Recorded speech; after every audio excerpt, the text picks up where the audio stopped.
اللہم لک الحمد لا الہ الا انت وحدک لا شریک لک المنان بدیع السماوات والارض یا ذا الجلال والاکرام اما بعد فاعوذ باللہ من الشیطان الرجیم بسم اللہ الرحمن الرحیم رب اشرح لی صدری ویسر لی امری واحلل عقدۃ من لسانی یفقہوا قولی۔ اللہ رب العزت کا انسانوں کے اوپر بہت بڑا احسان ہے کہ اللہ تعالیٰ نے ہمیں اس دنیا میں رہتے ہوئے بے شمار نعمتوں سے نوازا۔ انہیں نعمتوں میں ایک نیند بھی بہت بڑی اللہ تعالیٰ کی نعمت ہے، جس سے انسان کو آرام کا موقع مل جاتا ہے، انسان کے اعضاء ایک طرح سے فریش ہو جاتے ہیں۔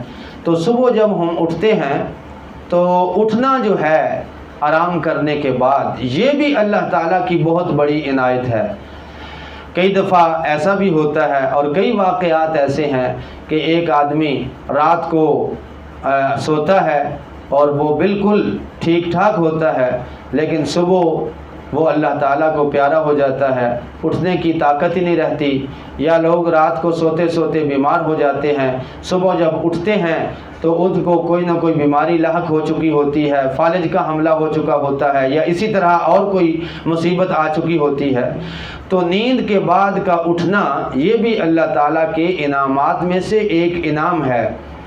تو جب ہم نیند کے بعد صبح کو اٹھتے ہیں تو یہ دعا بڑی مشہور ہے، الحمدللہ الذی احیانا بعد ما اماتنا والیہ النشور۔ اس کو بھی پڑھنا چاہیے۔ ترمذی شریف کے اندر کچھ اذکار بھی وارد ہوئے ہیں۔ حضرت عائشہ رضی اللہ تعالی عنہ جو ام المؤمنین ہیں، جس کے پاس اللہ کے پاک پیغمبر صلی اللہ علیہ وسلم آرام کیا کرتے تھے، وہ فرماتی ہیں کہ جب اللہ کے رسول صلی اللہ علیہ وسلم صبح کو بیدار ہوتے تو آپ یہ 7 وظائف پڑھا کرتے تھے۔ یہ 7 وظیفے صبح اٹھتے ہی اللہ تعالیٰ کو یاد کرنا شروع کر دیتے اللہ کے پاک پیغمبر صلی اللہ علیہ وسلم۔ تو نبی صلی اللہ علیہ وسلم جب صبح کو اٹھتے تو ان 7 وظائف کو پڑھا کرتے تھے، جو کہ بہت ہی آسان ہے۔ آپ اپنے پاس لکھ لیں یا اپنے بیڈ کے قریب لکھ کے لگا لیں، تاکہ جب آپ بھی صبح کو بیدار ہوں تو آپ کی نظر جو ہے وہ ان اذکار کے اوپر پڑے اور آپ کو یاد رہے، تاکہ اللہ کے رسول صلی اللہ علیہ وسلم کی یہ سنت بھی زندہ ہو جائے۔ کئی اللہ کے پاک پیغمبر صلی اللہ علیہ وسلم کی سنتیں ایسی ہیں کہ جن کو ہم بالکل متروک کر چکے ہیں، چھوڑ چکے ہیں۔ تو اللہ کے پاک پیغمبر صلی اللہ علیہ وسلم نے فرمایا تھا کہ جو من احیا سنتی عند فساد امتی فلہ اجر 100 شہید، کہ جو بندہ اس وقت جب کہ لوگ میری سنت کو بالکل چھوڑ چکے ہوں گے، ایسے دور میں یا ایسے حالات میں اگر کوئی آدمی میری کسی ایک سنت کو زندہ کرے گا تو اللہ تعالیٰ اس کو 100 شہیدوں کا ثواب دے گا۔ تو اس دعا سے تو ہم واقف ہیں، الحمدللہ الذی احیانا بعد ما اماتنا والیہ النشور۔ لیکن یہ جو اذکار میں آپ کو بتانے والا ہوں، یہ شاذر و نادر ہی شاید کوئی لوگ جانتے ہوں کہ اللہ کے رسول صلی اللہ علیہ وسلم صبح اٹھتے ہی ان اذکار کو بھی پڑھا کرتے تھے۔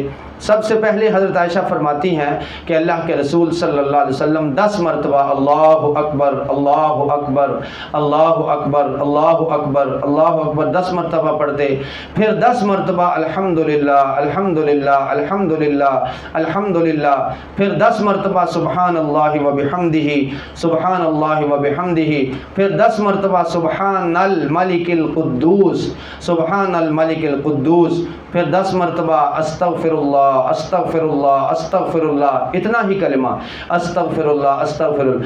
پھر جو نبی صلی اللہ علیہ وسلم اگلا ذکر پڑھتے 10 مرتبہ لا الہ الا اللہ لا الہ الا اللہ لا الہ الا اللہ، پھر 10 مرتبہ یہ دعا پڑھتے۔ یہ تھوڑی سی مشکل ہے، لیکن اتنی مشکل نہیں جہاں ہم دنیا بھر کی باتیں یاد کر لیتے ہیں۔ بچے اپنے انگریزی کی بہت ساری نظمیں اور سمریز یاد کر لیتے ہیں، تو یہ دعا کا یاد کرنا کوئی مشکل نہیں ہے۔ وہ دعا یہ ہے، اللہم انی اعوذ بک من ضیق الدنیا و ضیق یوم القیامہ۔ اس کا ترجمہ کیا ہے کہ اے اللہ میں تجھ سے دنیا اور آخرت کی تنگیوں سے پناہ مانگتا ہوں۔ یہ دعا بھی 10 مرتبہ پڑھتے۔ یہ 7 اذکار ہیں جو نبی صلی اللہ علیہ وسلم صبح اٹھتے ہی پڑھا کرتے تھے۔ 10 مرتبہ اللہ اکبر، دوسرا ہے 10 مرتبہ الحمدللہ، تیسرا سبحان اللہ و بحمدہ، چوتھا سبحان الملک القدوس، پانچواں استغفر اللہ، چھٹا لا الہ الا اللہ، اور 7ویں نمبر پہ یہ دعا اللہم انی اعوذ بک من ضیق الدنیا و ضیق یوم القیامہ۔